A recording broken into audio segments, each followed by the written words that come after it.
अस्सलाम वालेकुम जी। Fundamental of physics Halliday Resnick Walker का 10th एडिशन है। चैप्टर 9 है centre of mass and the linear momentum.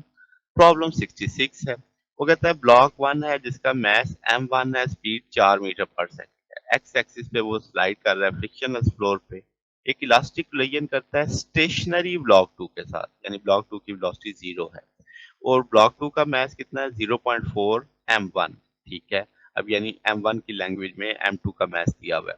दोनों ब्लॉक स्लाइड करते हैं एक रीजन में जहां पे कोफिशिएंट ऑफ काइनेटिक फ्रिक्शन 0.5 है, फिर वो रुक जाते हैं। ठीक है। How far the block 1 and block 2 slide, दोनों कितनी दूर तक स्लाइड करेंगे, दूरी बतानी है। तो जनाब अब हम जानते हैं कि कोलिजन के बाद की वेलोसिटी निकालनी हो तो ये टूल लगता है m1 के लिए, ये टूल लगता है m2 के लिए। m1 के लिए अब हम जानते हैं कि भाई वेलोसिटी भी पता है, m1 भी पता है, m2 भी पता है और m2 रेस्ट पे है, स्टेशनरी है, तो ये फैक्टर तो खत्म हो जाएगा। अब इन सब में ये वैल्यू मैंने टूल पर लिख दिया, इस सब में वैल्यू लग दी। m2 0.4 m1 है, v1 हमें पता है 4 है। वो वैल्यू लेके सॉल्व करेंगे तो m1 की टक्कर खाने के बाद वेलोसिटी 1.71 आ जाएगी कोलिजन के बाद वेलोसिटी। तो इसी तरह सेकंड मैच के लिए जब हम जाते हैं तो उसमें भी v2i 0 हो जाएगा, उसको भी लेके सॉल्व करेंगे। सारी चीजें पता है तो 5.71 मीटर पर सेकंड आ जाएगी आफ्टर कोलिजन। अब हमें टक्कर खाने के बाद दोनों मैसेज की वेलोसिटी पता है। अब हम जानते हैं कि भाई जो काइनेटिक एनर्जी है, चूंकि वो मूव कर रहे हैं, उसी ने फ्रिक्शन में खाना है, फ्रिक्शन उसी को खत्म करेगी ना। तो हम कहेंगे सारी की सारी काइनेटिक ब्लॉक 1 की खत्म हो जाएगी जब वो थर्मल में चली जाएगी, तभी तो वो रुकेगा। रुकने का मतलब क्या है कि उसकी काइनेटिक खत्म हो गई, तो वो कहाँ गई, वो फ्रिक्शन खा गई। तो वो हम कहेंगे डेल्टा थर्मल, इसे ई थर्मल लिख दिया।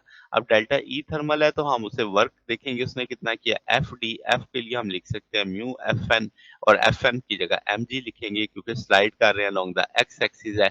तो जितना नॉर्मल होगा वही आपके पास उसका वेट के बराबर होगा, तो M U F N M G के बराबर आ जाएगा। तो यहाँ से हम चूंकि अभी एम ब्लॉक 1 के लिए कर रहे हैं तो मैंने इसके साथ m1 और d1 लिख लिया।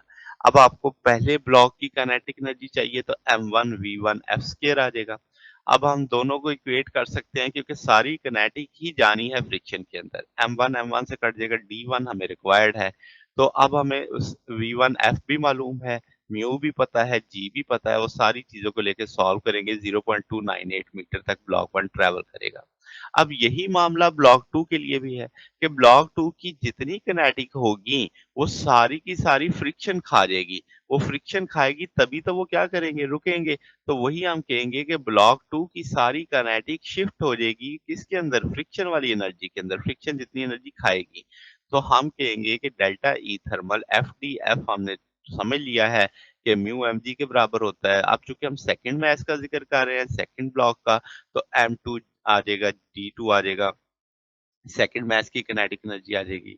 M2 से कट जाएगा, D2 निकालना है। सेकंड की वेलोसिटी पता है, फाइनल म्यू पता है, जी पता है, सारे को लेके सॉल्व करेंगे 3.32 मीटर आ जाएगा। तो ये जनाब हमारे पास सोल्यूशन है। अगर आपको इसमें कोई बात पूछनी हो, डाउट हो तो नीचे कमेंट्स में पूछ सकते हैं।